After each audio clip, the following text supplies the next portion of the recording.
Good afternoon, everyone, and welcome. I am LaChina Robinson, and I'll be your host and moderator for today's conversation. Today marks the 48th anniversary of the passage of Title IX, a landmark law in the U.S. that is widely known for helping to open doors for women and girls to participate in sports. But what has this landmark law done for girls of color? Today, we'll explore just that. Between Title IX's anniversary, Pride Month, and WNBA season, yes, I'm biased, the world of women's sports would usually have a lot to celebrate in June. This June, however, is not full of our usual celebrations as we find ourselves in unprecedented times. We've seen the COVID-19 pandemic bring our world to a screeching halt. And with a surge in protest against systemic racism happening across the country, we are witnessing a groundswell of support in the fight for racial justice and equality in our nation. With all that is happening in our world disproportionately impacting people of color, it is important to take this time to look through the lens of sport, to figure out how we can lift up women of color who are the double minority. Girls of color will have to deal with sexism and racism, a burden that is often too much to bear. This conversation is brought to you by the Women's Sports Foundation, an organization which I care deeply about. When my colleagues at the Women's Sports Foundation approached me about having a conversation on Title IX's anniversary centered on girls of color, I jumped at the opportunity to have such a critical discussion at this time. I know we have a lot to talk about today, so let's get started by introducing our panelists. They bring a wide range of experiences and expertise which will make for a great dialogue. Up first, Nina Chaudhry, General Counsel and Senior Advisor for Education at the National Women's Law Center. Welcome, Nina. Sarah Ackelson, Senior Director of Advocacy at the Women's Sports Foundation. Sarah. Candace Parker, WNBA champion, two-time WNBA MVP. The LA Sparks, of course, if you don't know that. And then last but not least, Dawn Staley, current head coach of Team USA and the University of South Carolina women's basketball. Dawn made history this year, becoming the first ever head coach in either men's or women's college basketball to win the Naismith Coach of the Year award after previously winning the Naismith Player of the Year award twice, not just once, making sure you get that credit, Dawn. Before we get started with such an important conversation, I want to turn the mic over to a very special guest for some opening remarks. She is one of the 20th century's most influential people, a longtime champion for social change and equality, founder of the Women's Sports Foundation, and if I had to choose just one word, I might call her legend. Folks, put your hands together and welcome the one and only Billie Jean King. Thank you, LaChina. It's great to see you. Great to see you too. And hello, everyone. I'm so glad to join all of you. And I want to thank Candace and Dawn and Nina and Sarah, as you said, LaChina, on this 48th anniversary of Title IX. I cannot believe most of you weren't alive. I was. Anyway, as you said, Title IX is one of the most important pieces of legislation of the 20th century and is a landmark ruling that champions equality. I'm now going to read the words of Title IX, just so you know what it is exactly, if everyone out there has not heard it yet. No person in the United States shall, on the basis of sex, be excluded from participation in, be denied the benefits of, or be subjected to discrimination under any education program or activity receiving federal financial assistance. Those are the most important 37 words in the history of women's sports. Without Title IX, there would be no college athletic scholarships for women in this country. It certainly opened a whole new world for many girls, but not all, not yet. As you said, the Women's Sports Foundation has research that has shown that girls of color continue to be underserved and overlooked. Title IX is built on inclusion. No person shall be excluded. That's the promise. Progress has been made, but we still have a long way to go, especially for girls of color. To be truly inclusive, we need everyone. That means everyone, all in. At 13, I had an epiphany I had just been in tennis for 2 years. Basketball, by the way, was my favorite sport growing up. This is before they had the WNBA, way before. And I started playing tennis because of a friend. And at 13, I've been playing for 2 years. And I was daydreaming at the Los Angeles Tennis Club about my sport.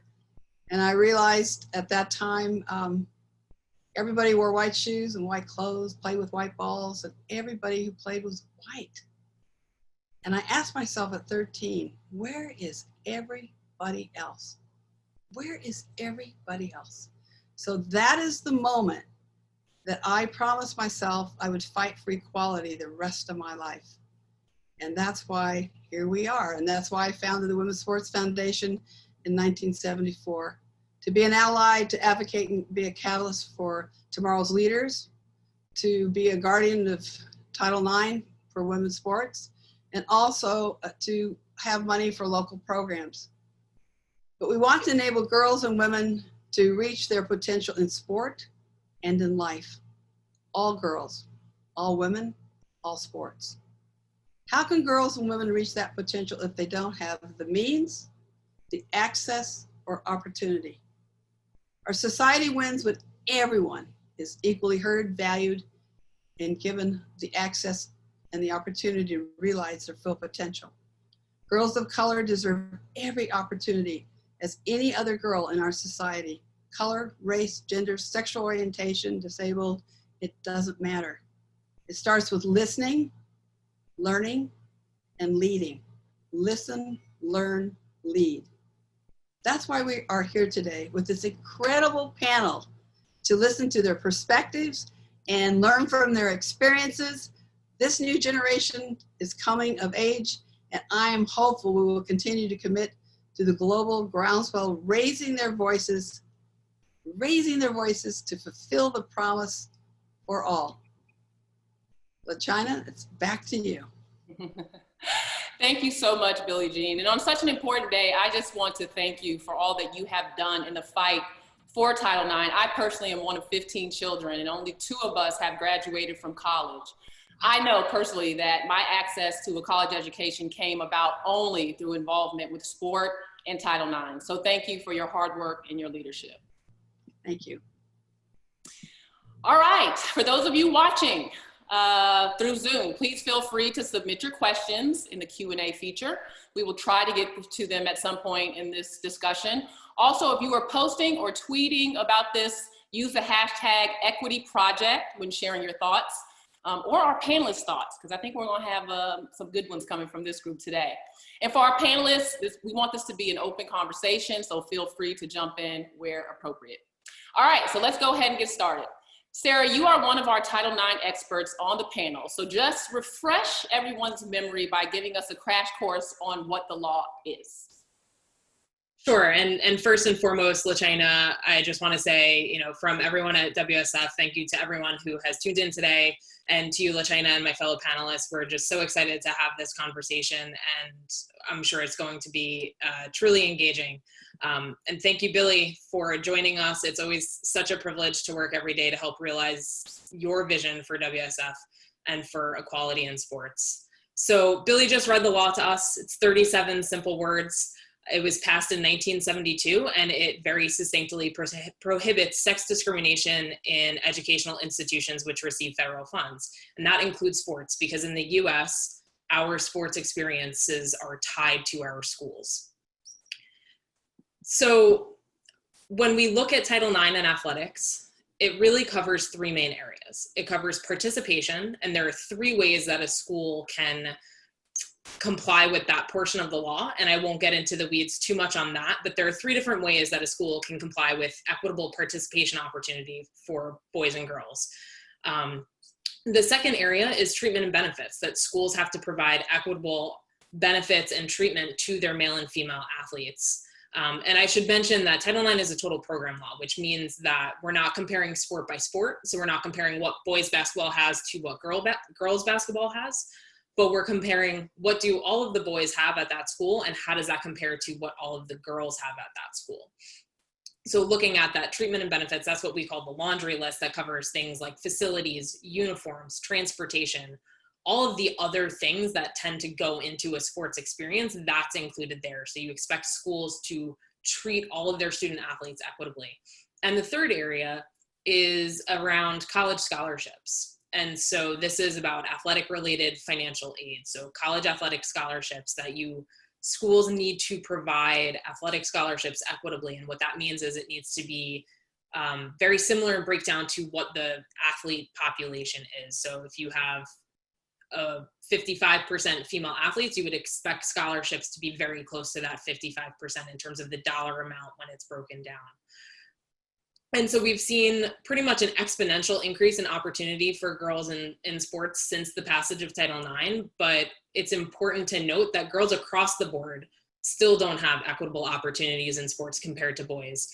But on top of that, when we look at the primary beneficiaries of Title IX, as Billy alluded to, it's largely been suburban white girls who have benefited from that experience. And I'm excited to really dig into more of the details as to why as we continue this conversation. Yeah, and with that, thank you, Sarah. Nina, I'm going to shift to you because that's the reason why we're here. I mean, we want to dig a little deeper into the impact of Title IX, specifically on girls of color. What does the research tell us? Yeah, thank you, LaChina. And I just want to start by thanking the Women's Sports Foundation for inviting me to be on this panel. I'm not going to lie, I'm having a bit of a fangirl moment here since I've been a huge WNBA fan since the beginning of the league. And I just have to take a moment to say, go Mystics! But back to your question. Upset, but she'll get over it. Back to your question. So first, I just want to start out with a little bit of good news, which is that over the past 48 years, Title IX has opened up the doors for girls and women to play sports, and they have come barreling through. Just a quick example, before Title IX, about 30,000 girls played high school sports. Now it's almost 3.5 million. So that is huge. We have lots of people to thank, including Billie Jean King for her leadership. The bad news is that despite the law, the playing field is not level. Over the 20 plus years I've been doing Title IX work at the National Women's Law Center, I've worked with many parents and students who have come to us because their daughters are not being treated fairly. For example, I've helped several coaches and parents who wanted to make improvements to girls' fields, which were run down with holes and debris, had no bleachers, no fences, while the boys' teams were playing on fields that looked like minor league stadiums. And when it comes to girls of color, there's really not a lot of research out there on how Title IX has benefited them, mainly because the available data only shows how many girls are playing sports at each school, and it doesn't break it down by race and ethnicity.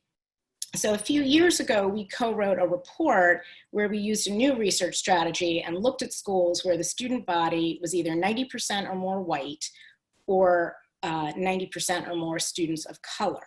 And then we compared the opportunities provided to girls at those schools. And unfortunately, what we found was that girls of color received far fewer opportunities to play school sports than white girls, than white boys, and boys of color. And this inequality deprives girls of the multitude of positive benefits, health, academic, employment, and leadership that come from playing sports. Yeah, Nina, you bring up a stat that really stood out to me in preparing for this conversation, and I'll just say it again for the audience, that 42% of our schools total are either 90% white students or 90% Black students. So in essence, it's almost like modern day segregation in a sense, the way it's divided. I mean, it makes me think a lot about the discussions we're having right now in our country about racism. Like, how can we expose our children to people who are different if they are in schools where they don't see people that don't look like them? And we know that in these schools where races are divided, that means resources are not evenly distributed either. I want to get to Dawn and Candace, but really quickly, Nina, if you can tell me whose responsibility is it to regulate Title IX, and what steps can be taken to rectify this gap for girls of color? Yeah, and I just want to echo what you said, LaChina, which is it is modern day segregation, which is a whole nother problem and legacy of racism in our country that we need to address. But you know, the U.S. Department of Education is supposed to enforce the law, as are states, but that often doesn't happen, which means that in reality, parents and students and coaches and advocates have stepped up and had to ask their schools to do better. And our report has a bunch of recommendations. I just want to highlight like one or two that I think, you know, could be really helpful. One is that states really do need to make sure that when they're distributing educational resources and funding, that they do it equally to all school districts in their state, so they're not discriminating based on race. Because we continue to see districts with more students of color getting less, and that's just wrong. And then, you know, states and schools also need to look at the barriers to girls' sports participation that might exist and figure out ways to add opportunities for girls, including by asking them what they want to play that their school's not offering. And then finally, parents can and students can also, you know, ask their schools to address any problems that they see. And I just want to say we have a checklist on our website called Check It Out that many people have used over the years to evaluate whether their schools are providing equal athletic opportunities.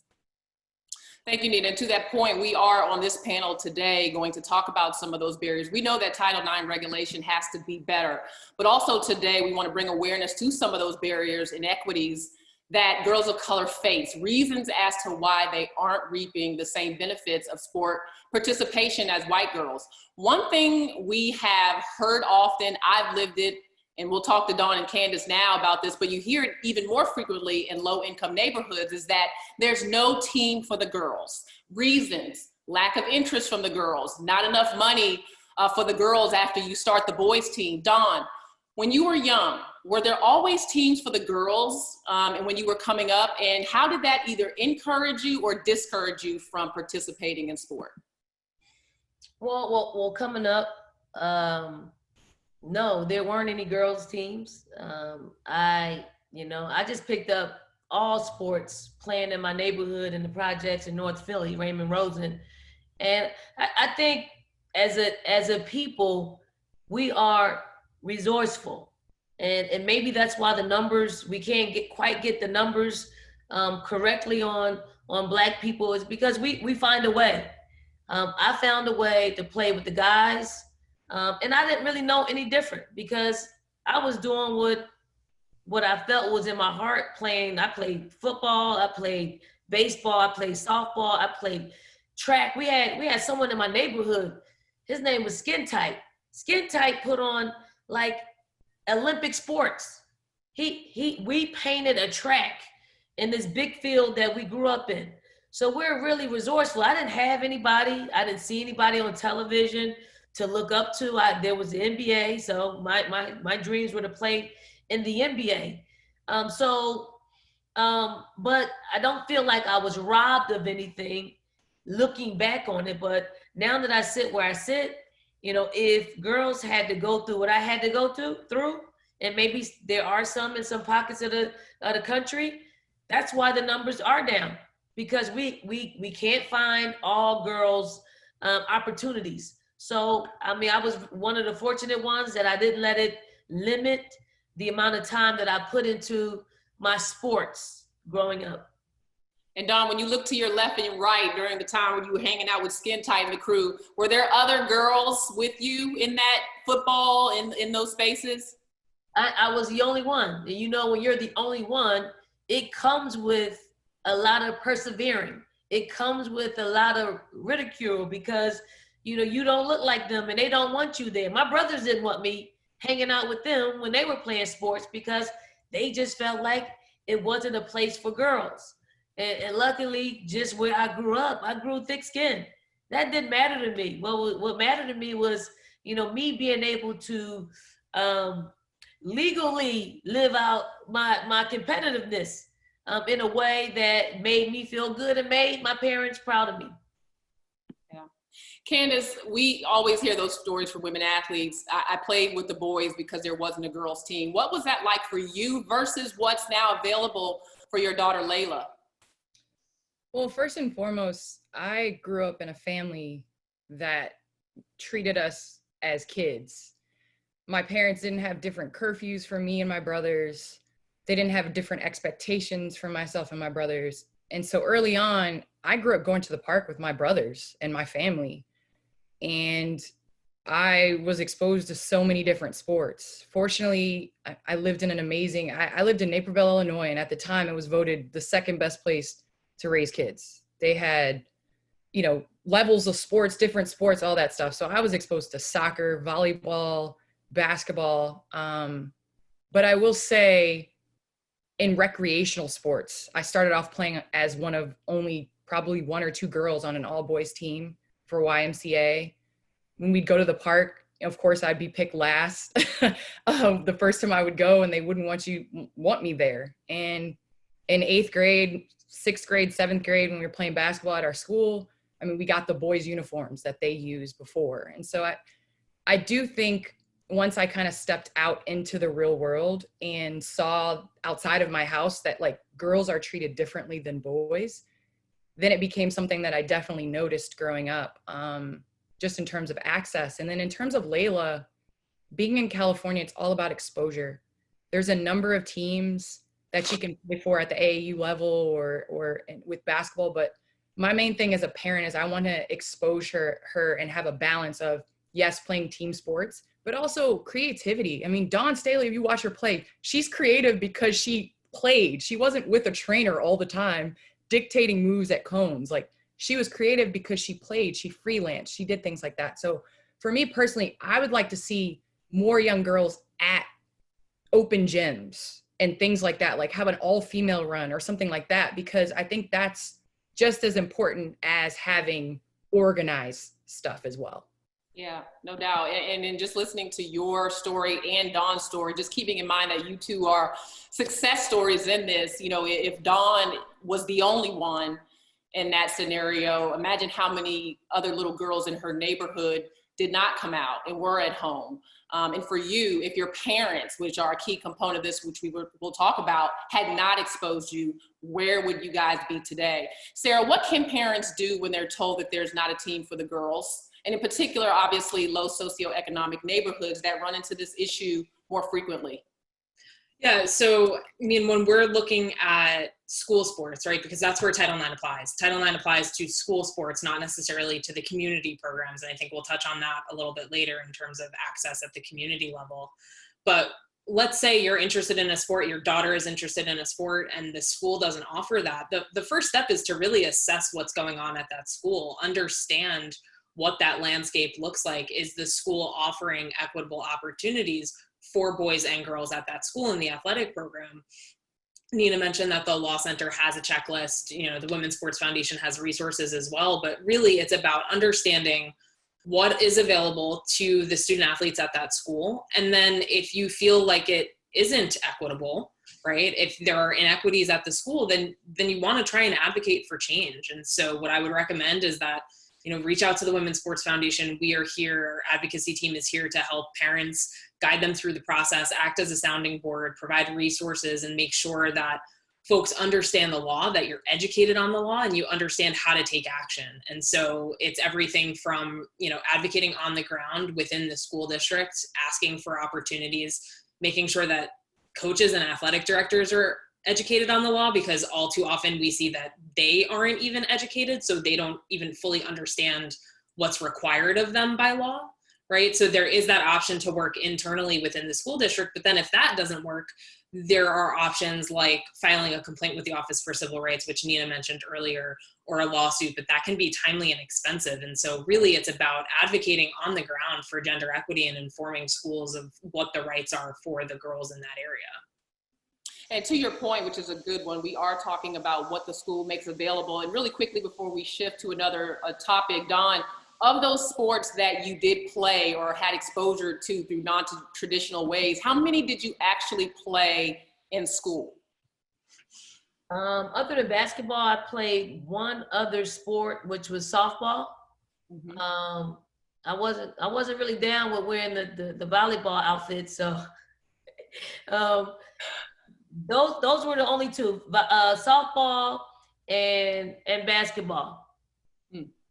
we'll have a conversation about diversity of sports in a little bit. All right, so moving on to another concern, which is the lack of support at home for girls of color, who more often than white girls are coming from low socioeconomic neighborhoods where parents are carrying so much more of the burden. And here are the statistics. 24% of all white children below the age of 18 come from single parent families, where 65% of African-American children under the age of 18 are coming from single parent homes. So obviously those numbers are just pop out to me, because Black children are more than almost twice as likely to come from single parent homes, or are more than twice likely. I know that for me, if it wasn't for a man in my community named Michael J., who just kept coming back to my house, asking my mom if I could play basketball, I wouldn't be here right now, right? So he was that guy who mentioned to my mom, listen, you know, she could get a college scholarship, and that was the only thing she needed to hear. But she didn't know that until he kept coming and knocking on our door. Candace and Dawn, this question is for both of you. And Candace, we can start with you. What kind of support system did you have? And I know you mentioned your parents at home, but also in the community, as far as people and resources that not only got you into sport, but kept you into sport? Because one number that we see that is really low for girls of color is retention. It's the age at which they first get started or exposed to sport, but then it's also staying involved. And we know that sometimes that can take a community, when you think about the time, the transportation, the money, all of those different things that go into it. I was extremely fortunate. My parents were that. My parents were the community that advocated for my teammates and myself to be able to go on trips and to be able to, you know, play sports. I played in the suburbs, but in the summer, our AAU team was a mixture of kids from the city, kids from the suburbs. We even had some kids that were, you know, right across state lines. So fortunately, my parents were the ones that, you know, maybe if somebody couldn't afford it to play on a team, we raised money as a team to help them out. There's a number of things like that we did, and tried to include a number of girls that maybe didn't have the same opportunities that we had in the suburbs. And so I think I'm so thankful for that and for that opportunity. And I think in a way, my brothers being older than me, they're 11 and 8 years older than me. My dad coached them. He saw the difference between men's and women's basketball. He saw the difference between the process of what it was to have my brother be exposed and be able to play in front of college coaches and get a scholarship and his teammates. And he saw the differences between how it was in the experience for us. And so I'm very thankful that my parents really stepped in and tried to close that gap and tried to give opportunities to other people on my team. Dawn, how about for you in terms of what the support looked like when it came to keeping you involved in sport, money, time, resources, transportation, all of those factors? Well, advocates come in a lot of different shapes and sizes. You know, two of my advocates, I can't remember, one of their names is Mr. J, who every single day he opened the gym up. Every single day he opened it up. During the work hours, he opened it up during off hours, because he wanted a safe place for us in the neighborhood to come to play basketball. I was very fortunate in that I was a part of the AAU program that we actually ended up beating the Philadelphia Bells one game. Back then, AAU, it was a 2-game elimination. So that meant that the big Philadelphia Bells brought in, they had enough money to bring in another player. Edna Campbell came in and played against us, and we actually ended up losing because he was able to bring in some other players. But at the end of the day, we combined our team. So Mike Flynn combined our team and his team. So it was 6-6 to go to the Nationals, because if we had won, we wouldn't have been able to afford to go to the Nationals. But because we combined it, Mike had the resources to take us to the nationals, and we ended up winning the very first AAU nationals.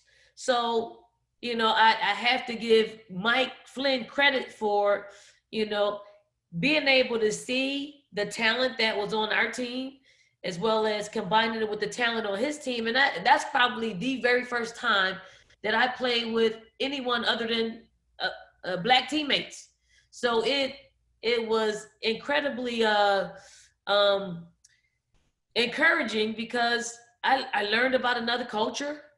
We had, you know, a friendship was birthed out of that. I still know my friends from AAU. That I used to go to the suburbs and see them at their homes. They used to come to the projects. Obviously, they had to get out of there before nightfall. But I learned about cultures, and actually that was what I needed before heading off to a predominantly white university like Virginia. They helped me to a certain extent. So through basketball, I was able to grow. And now that I'm at the University of South Carolina, I find my experiences at Virginia are extremely helpful being in this environment. So, you know, because of basketball, you know, and the opportunity to play, I've traveled, I've seen the world, I've made great friends from all walks of life. And, you know, if more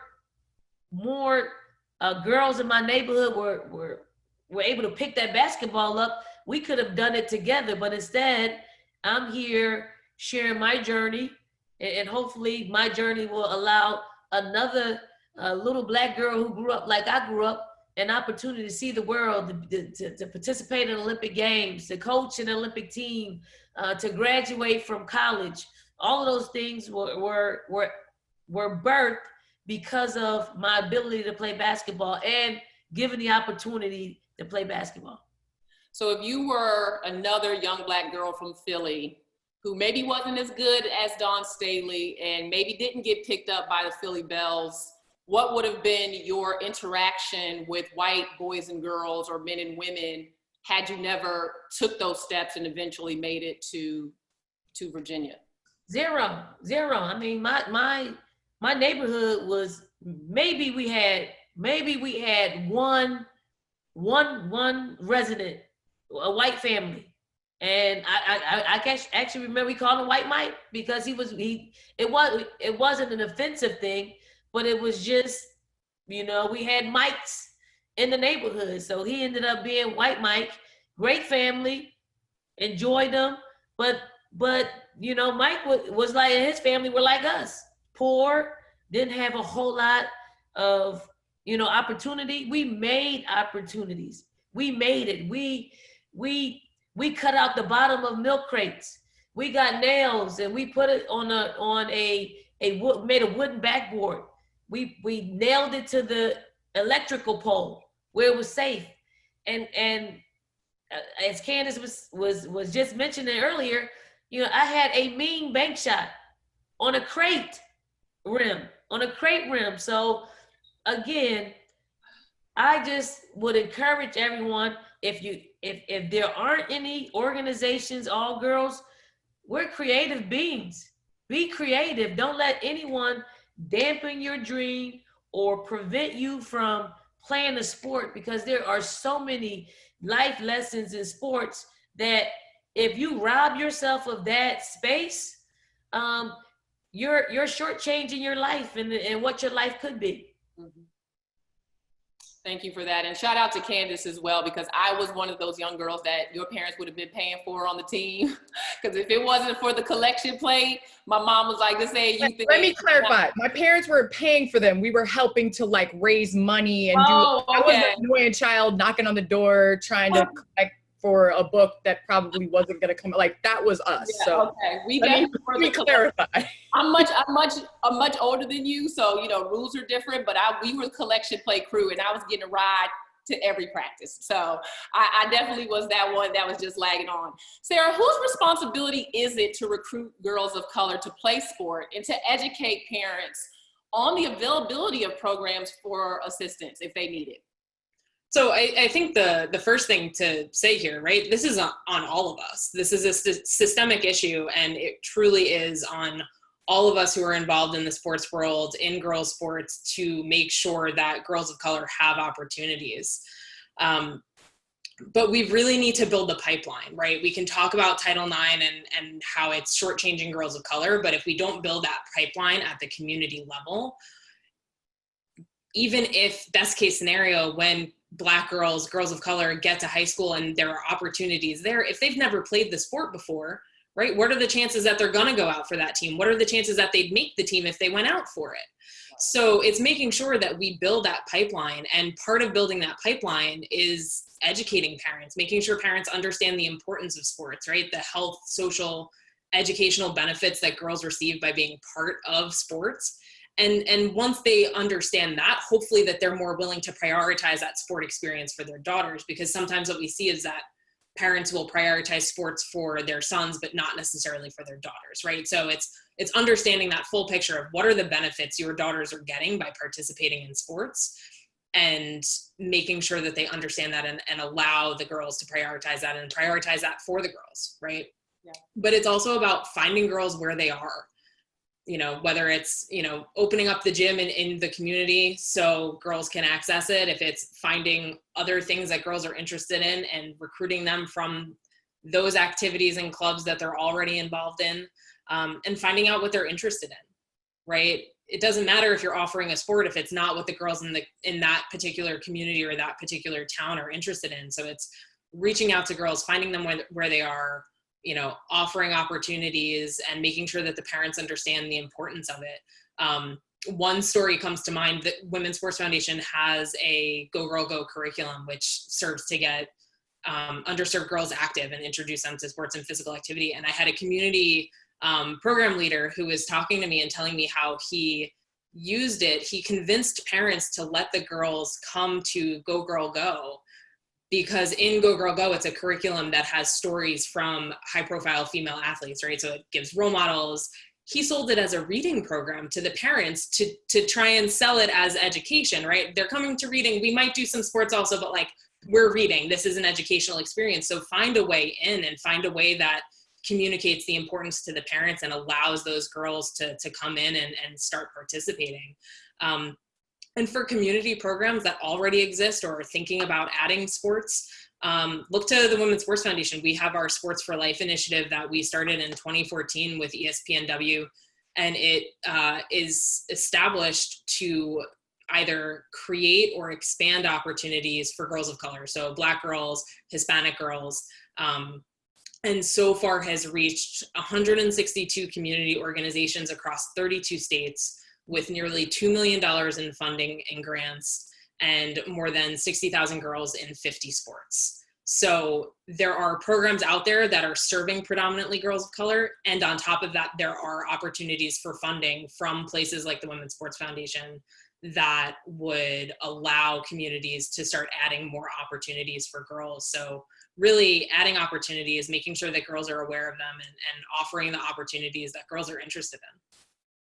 Yeah, it's interesting to hear you say go where they are, because unfortunately in a lot of these single parent homes, and as I was reading up on this and researching, the Black girls or girls of color are the ones at home being the caretaker for their younger siblings. They have to get a second job to help with the family income. And so, you know, to have that freedom to be even found somewhere in the community is one that a lot of girls of color don't always have. Nina, how do we widen sports opportunities for Black girls when access increasingly hinges on the financial resources and a steep time commitment from parents? Or as we see in this data, single parents, which that's a lot of responsibility. Yeah, well, I mean, expanding school sports opportunities would really help with that, because those opportunities are obviously not as expensive as private leagues, and schools are paying for a lot of what varsity athletes are getting. And if schools can provide those opportunities for boys, which they do, then they can and they must, under the law, do it for girls.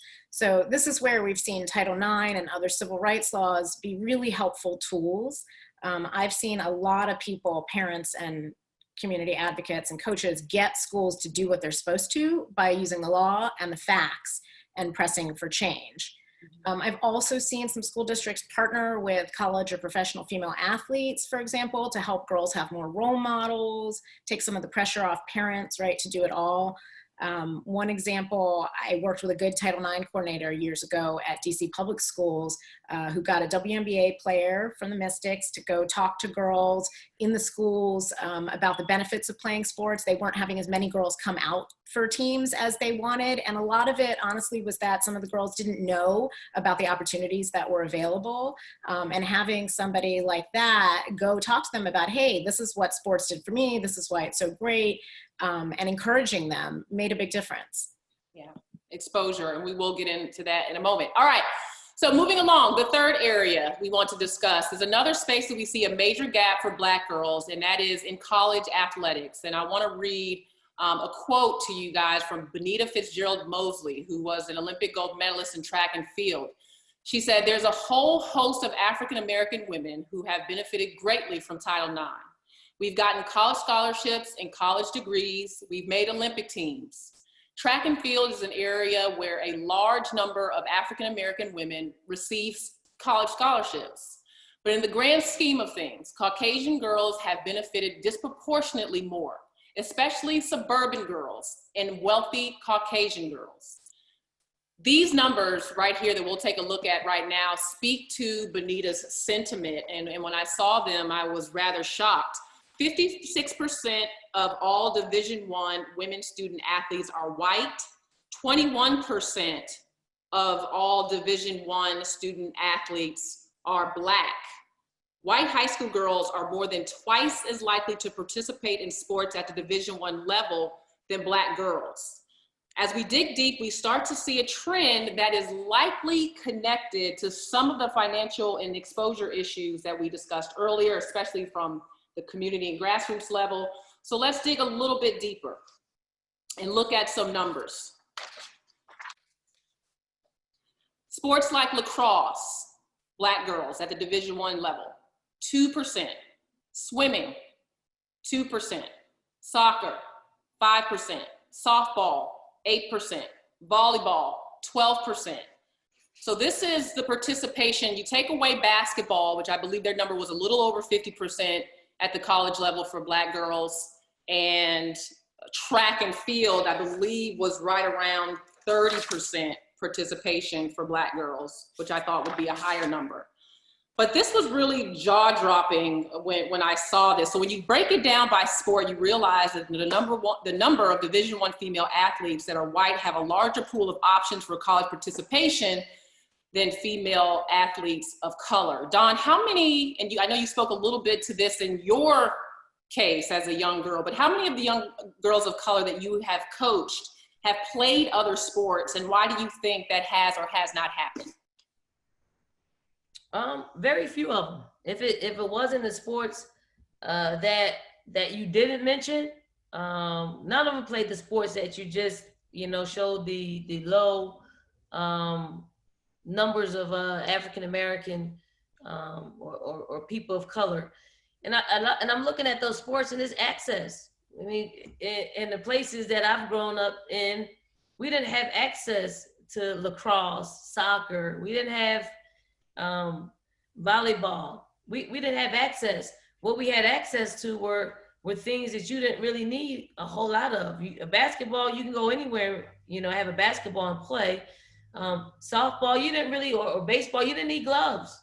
You utilized what you have, and it's expensive. All those other sports are much more expensive than AAU basketball, much more. So when you don't have access, you don't even think about it. I'm sitting here looking at the screen, and I'm like, could I have been a good lacrosse player? That crossed my mind. Like, could I have been a good lacrosse player? I'm thinking probably, because it's very similar to, what we do in basketball. You're shooting it in the net. But I had seen none of that growing up. I probably didn't even know what lacrosse was growing up in the Raymond Rosen projects. But I do think if given the opportunity, girls of color would excel. they would. I think giving anybody opportunity, you're going to be able to excel. But what comes with girls of color playing in those sports, you're the severe minority. So not only are you breaking glass ceilings and playing, but you're going to have to deal with some other stuff that comes with it, which is, you know, if you're coming from my neighborhood, you're not going to talk like them. That's a barrier. You're going to get ridiculed because you don't, when I mentioned the white girls that I hung out with on my AAU team, I talk differently than them. They used to laugh at how I said things. I didn't care, but some people may care. So that will force them out of a sport that they probably love and enjoy playing because they don't quite fit in. So, and with that, I don't know. Do we tell them to keep pushing through? I would say yes, because there is a life lesson for you and for the people that you're playing with. And if we break into that, if we break into those racial barriers, I think our world will be in a better place because people just don't know. If that makes me uncomfortable and I don't do it, it's because I don't know. But anything that is successful, you've dealt with being uncomfortable. So the sport should be no different. Candace, I know you played soccer, part of a very small population of Black girls that play the sport. How did that become a reality for you? I know you touched upon that earlier, but how do you also go about ensuring that Layla has diverse options in sports? I think the biggest thing now, and this isn't just a problem for women, but it's a problem for all athletes. I think parents, society are forcing kids to choose early on. And these kids are making this decision to go forward with one sport at 10 or 11 years old. My family was huge advocates for try things. So I did volleyball, I did basketball, and I did soccer. Soccer was my number one sport for an extremely long time. I didn't start playing real serious AAU basketball until I was like 12 or 13. Soccer was my sport. And then volleyball came along. Actually, the first recruiting letter I got from the University of Tennessee was for volleyball. It wasn't even for basketball. So having that exposure, like Dawn said, it breaks down barriers. You're able to meet people that you wouldn't have met. You learn things about people you wouldn't have ordinarily known. And just from a basketball standpoint, like how much soccer has helped my game individually, just in terms of versatility, foot quickness, being able to have the agility to handle the ball and things like that. So I think playing a variety of sports also helps your main sport that you want to participate in. And then the same thing, like I'm a professional athlete and I would be lying to you if I didn't tell you I wanted my child to want to play basketball or want to play a sport. But at the end of the day, I want her to play a sport because there's so many lessons that can be learned from playing a sport. There's so many things that you gain. And I sit over like a proud parent at an AAU event and just watch her communicate with her teammates, watch her go help somebody up, watch her encourage, watch her give high fives. So I want to expose her to a variety of sports because like Dawn said, it exposes her to a variety of different people. And if you think, I mean, I've played basketball in Russia, Turkey, played in China. Like this round ball has taken me all around the world to play basketball and meet different people and be exposed to different cultures. And I think that because basketball has allowed me to do that with different countries and cultures, so do different sports. And so I don't think that we should generalize. I mean, we're seeing things that are going on in the world, even with NASCAR, with it being an all white sport. We're seeing different things that going on and how those barriers have to be broken for those things to be broken within society. So I think sport is kind of the first step. Yeah. I mean, just hearing you talk and hearing Dawn speak, I'm thinking when you look at these teams, lacrosse, golf, you know, all the numbers we looked at where there's 2% Black girls participating. What if those teams had more Black girls? How may those white girls see Black people differently if their teammate is Black, if they've had a chance to spend time with a Candace Parker or a Dawn Staley and be exposed to that? Like how many issues in our world of racism, you know, I think no doubt it would help in our understanding, but it comes from wanting to be uncomfortable, but also giving Black girls the opportunity to be integrated into those spaces where people can say, wow, Candace is amazing. Wow, Dawn is outstanding. When I get a job, you know, I know this Black woman is capable. My teammate was Black, okay? You know, like I've had this experience where, as we saw earlier, there are a lot of schools that are 90% white or 90% Black. How much are our children really learning about diversity?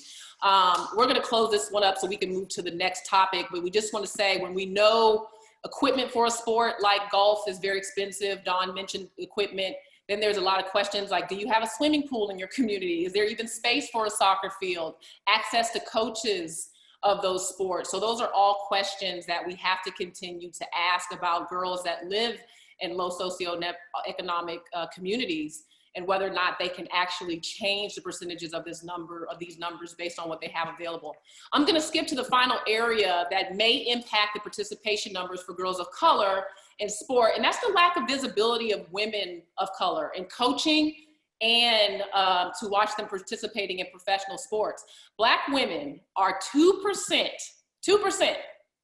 of head coaches and 2% of athletic directors across all 3 divisions.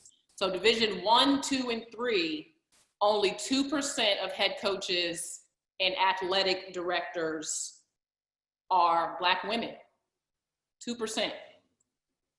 On the media side, as far as visibility of professional athletes of color, women's sports are only getting 4% of media coverage, and that includes the WNBA, which is 80% Black, which is a great chance for young girls to see women of color playing at the next level. So the chances of these young girls seeing role models like Candace Parker or like a Dawn Staley are slim when you look at 2% and 4%. If these numbers were different, it could definitely help with introduction and the retention in sport for girls of color once they get involved, because they will then know what is possible and what's available, and they can have a goal to strive towards and possibly turn their sport into a career. Dawn, do you remember the first time you saw a Black female head coach, and how did that visual impact your commitment to the sport of basketball? Honestly, I don't think I've ever seen a Black head coach when I was growing up. I mean, because I didn't see women play in college. The only times that I've seen women play were two events. One was national championship, and 2 was the Olympic Games. And there were no Black women head coaches in during that time that I was growing up. Vivian Stringer was a Black head coach that recruited me. I don't even think I knew what she looked like because it wasn't prevalent. I knew what she sounded like. I knew when she came into my home, what she looked like then. She did tell me she was Black, and she did, want me to come play for a Black coach. And did I feel pressure? No, I didn't feel pressure to go play for Coach Stringer at that time because the other schools and head coaches had put in a lot of time. And, for me, I was, very loyal to the people who were there with me from the very beginning to the end. But now that I'm on the other side of it, I'm like, I do reflect and think back on why. And that's why I tried to get in very early on recruits, because I don't want to lose out an opportunity to recruit and to coach some very talented young ladies growing up in our game. So it's weird. I mean, those numbers are 2% right now. It feels a little bit different, from the numbers. But when you put the numbers in front of somebody, you realize that we've fallen short. We've fallen short, especially basketball. Let me just say basketball because that's my area. We've fallen short. If 50% of the makeup of women's basketball players is Black females, they should be coached by by Black females, because, you know, we can help them navigate through life in a certain way. It's not to say that I don't think that white coaches are capable, you know, but it hasn't been a popular thing to go play for a Black coach. It's been very unpopular.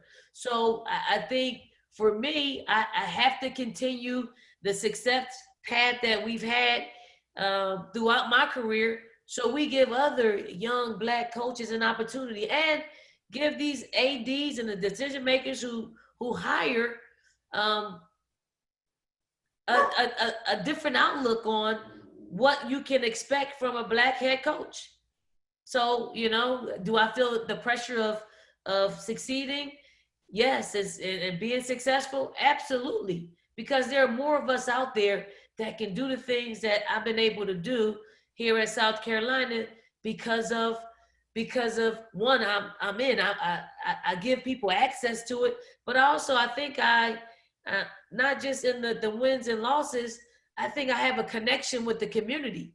You know, we like connection. We like relationships. And when you and somebody told me this, one of our fans told me this, when you treat people good, they treat you better. So I try to treat people really good, so in turn, they can give our players an experience that they would not have gotten at any other university with me being a Black coach. Yeah, and we could go into a lot of that if we had the time, because why have student athletes been hesitant to go play with Black coaches is a whole nother question about opportunity, visibility, and so on. But thank you for making that point. I know we're running short on time, but Candace, I want to ask you, the WNBA is 80% Blacks. When we talk about exposure for young girls to what opportunities are out there, and media is only covering 4% of women's sports, what kind of impact do you believe the WNBA has had and will continue to have on those young girls as the visibility of the league continues to grow? Well, before I answer your question, LaChana, I want to piggyback on kind of what Dawn was saying. Sure. In the sense of, you know, there's 4 women coaches out of 12 in the WNBA. And as of today, from last year, there's 0 women of color.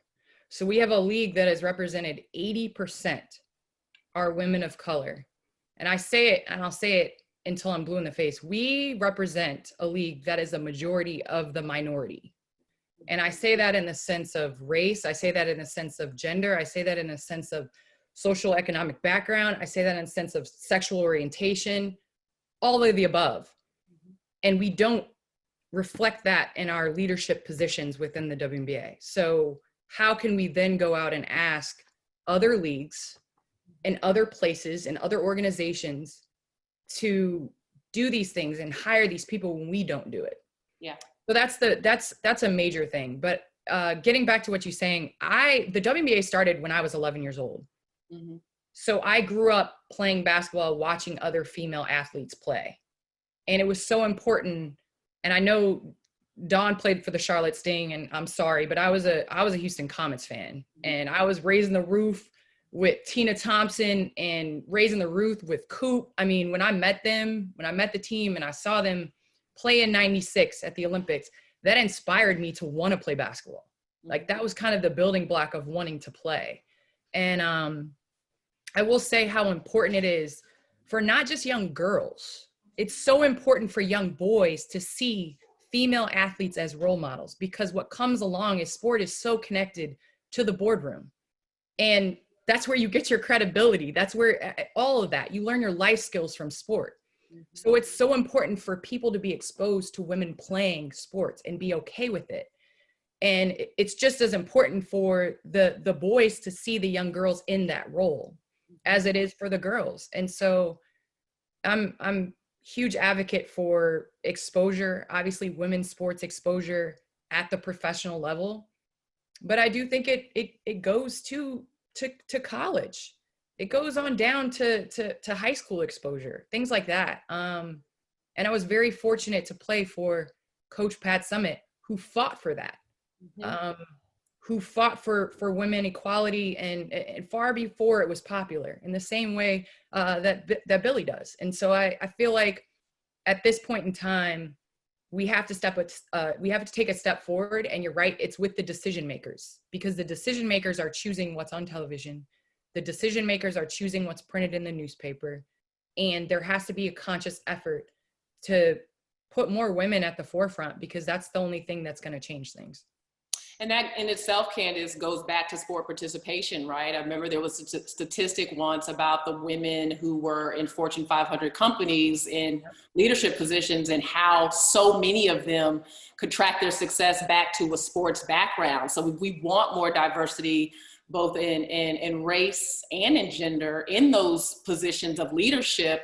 This is a great place to start. And thank you for your comments on the WNBA, because you are right on in terms of some of what we need to see in the leadership, especially 0 Black women head coaches, 80% Black league. That is very stark.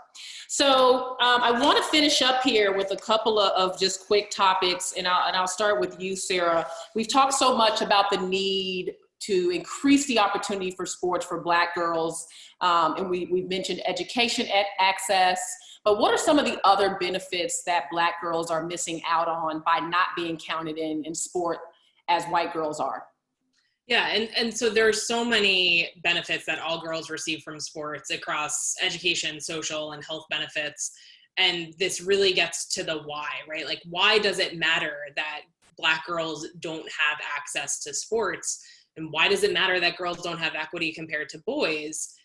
And it matters because they're missing out on all of those benefits. So it's the things like access in the boardroom, like the leadership skills you gain through playing sports, reduced risk of health, poor health outcomes, like risk of breast cancer and osteoporosis. That can be linked, lower breast cancer rates can be linked to playing sports in your adolescence. So there are so many health outcomes that come from playing sports. And for Black girls specifically, Black women are among the highest prevalence for health risks like cardiovascular disease, obesity, and diabetes. And so if we can get Black girls playing sports, that sports and physical activity helps to mitigate those risks, right? And so that really helps to change the statistics on that matter. So it's the health risks, it's education, it's better, academic outcomes, more leadership, and, C-suite positions, like you said, with the Ernst & Young study. So certainly there's a wide range of opportunities. And Nina, we've talked a lot about sports today, but I know that Title IX covers so much more than that.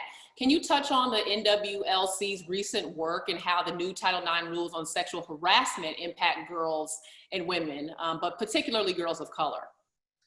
Yeah, I'll just quickly mention a couple things. Title IX covers any form of sex discrimination, including sexual harassment and assault, which unfortunately affects kids at all levels of education and students from K-12 through graduate school. And just last month, Secretary of Education Betsy DeVos issued new Title IX rules that weaken protections for students against sexual harassment in schools. There are over 2,000 pages that they issued, and they want schools to implement them by mid-August in the middle of a pandemic. So if anybody's interested, we have a fact sheet on our website. I won't get into the details, but I do want to say what's worse is that we know that Black and brown women and girls suffer higher rates of sexual harassment and violence. And when they do have the courage to come forward, they are often blamed and shamed and punished based on harmful race and sex stereotypes that label girls and women of color, for instance, as promiscuous. And I have represented in my career Black and Hispanic girls who have reported sexual harassment to their schools, only to be blamed for what happened to them and suspended for violating school rules based on those very stereotypes. So that's why we've actually sued the Department of Education to stop those rules from going into effect. But anyway, that's a real problem, and it's going to weaken the law, and I think it's going to prevent students from coming forward, which is really the opposite of what you want. Yeah, thank you for that work. I mean, just hearing yet another issue that's disproportionately impacting girls and women of color that we need to be aware of. Once again, for the audience, as we wrap up here, just want to say thank everyone for joining us. Please make sure you use the hashtag The Equity Project. I think I might have said hashtag Equity Project earlier, but I guess it's The Equity Project. And just really quickly, if we could go around, I mean, none of this is new, but recent events are bringing racial equity to the forefront of our conversations. I would ask all of you guys, what's next? What systemic changes do we need? Let's start with you really quickly, Candace. I think with everything that's going on in our world today, I think the biggest thing for me, action-wise, is just as we've dealt with racial issues for a long period of time, and now it's come to a head, and everybody is challenging people to that. Basically, silence is racism in a sense. And just as we've encouraged our white friends and our white families to come forward and speak, because it is not the job of the person that is being oppressed to speak, I challenge men.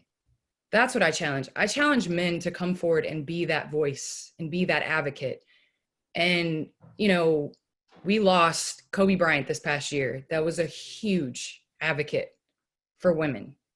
And with that being said, we need so many people to follow in the footsteps of what he was doing and what he was encouraging others to be a part of doing. And so I think just as we're sitting here challenging white people to step forward and fight and speak on behalf of Black individuals, I think it's the same. We need men to come forward. We need men to hire. We need men to make room, move over. We don't want you to back up from the table, just move over. And so I think it's huge for us right now with this all equality being, you know, thrown around, that it's not your equality, my equality, it's our equality. And until that is reached from all points of view, it's not equality. Thank you for that, Candace. Coach Staley. I mean, that's a tough question, because I think Black people are tired, really tired of taking it, because that's what we have. I mean, you're forced to take it, and now we're forced to figure out how we get ourselves out of it. But you can't tire. You got to have the stamina. What I'm going to do personally is continue to educate our players. I am currently putting together an action plan for my university, for the state of South Carolina, and for its community, and with deadlines, because we have numbers. We need those numbers to change and trend upwards, to give Black people an opportunity to grow and to be successful in this sports setting, because that's what I can control. I can't control outside of where I live. I can't control where I live, where I work, and the community that I live in. So I'm going to concentrate there. I'm almost finished with my action plan, and I hope it's a model for every other college or university or corporate America. I hope I'm not going to charge anybody for it. Take it. But if you take it, utilize it and implement, so you can give Black people an opportunity, the same opportunities that others have here at the University of South Carolina. Thank you, Dawn. And I will say that even just from afar, it's clear how you have changed some of the culture in South Carolina in terms of just the racial divide in some places, and how the sport of basketball in particular, your program has brought people from all over together as one. So we appreciate the work you're doing. Sarah.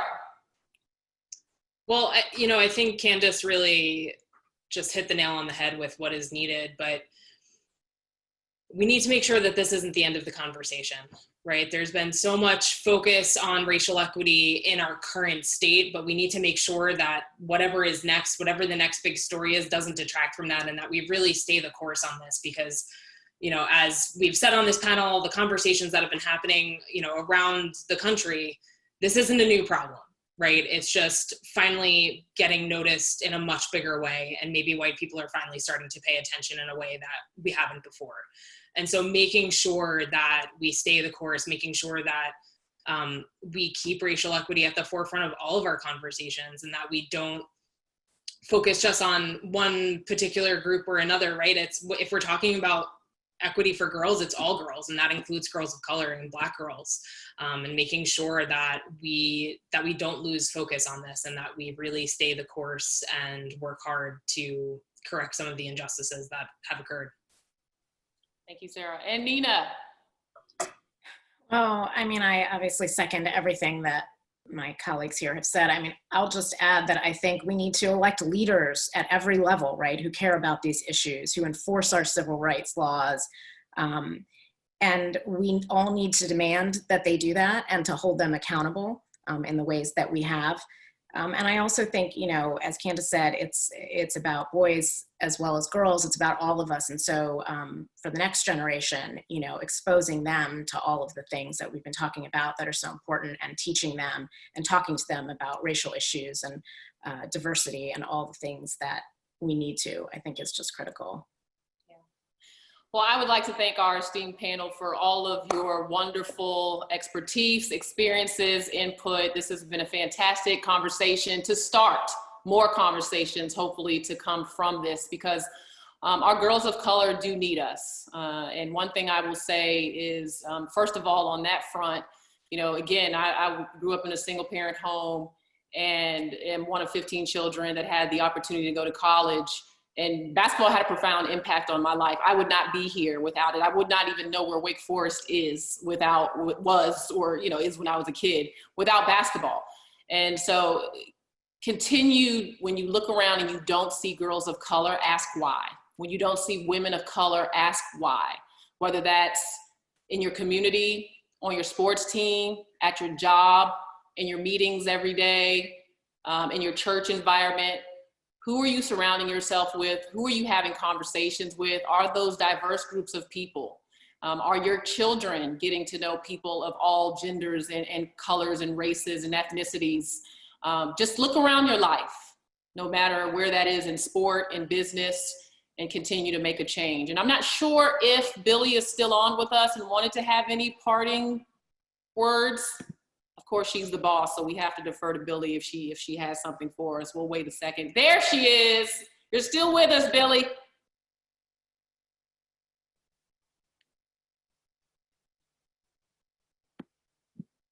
Okay. Now can you hear me? Yeah, we got you. I got the National Women's Law Center here. All right. It says National Women's Law Center's up here. Respect students, respect Title IX.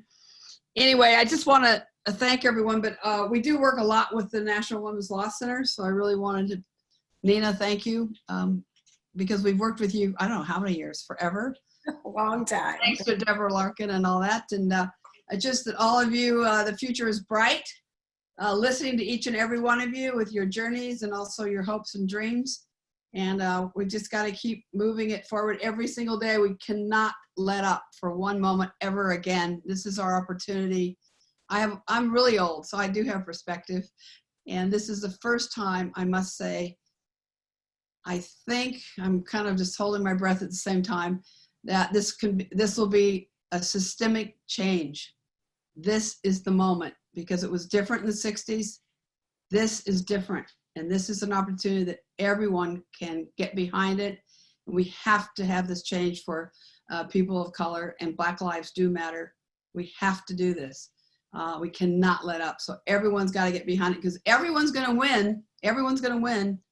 Every time we lift another person up, or they lift themselves up, or we create opportunities for people, they'll win. And so we have to do this. But all of you are so wonderful. Thank you so much for doing this. Thank you, Sarah, for, and the Women's Sports Foundation for setting it up. And just let's keep going for it. And I look forward to speaking to every one of you, to thank you personally, and also to get your wisdom, some more wisdom. So this has left with me with a lot of thoughts, and I've made a lot of notes to see how we can make a difference in the future. So anyway, you guys are the best, you're leaders, and let's keep going for it. Thank you so much. Thank you, Billie Jean, and thank you for this platform. I mean, this is what it takes. I mean, someone stepping up and saying, hey, let's have this conversation. This is important. This is the right time. So thank you for opening your doors to so many of us and giving us this space. Thank you. All right. Well, with that, thank you so much for joining us, and please be safe and be well, everyone.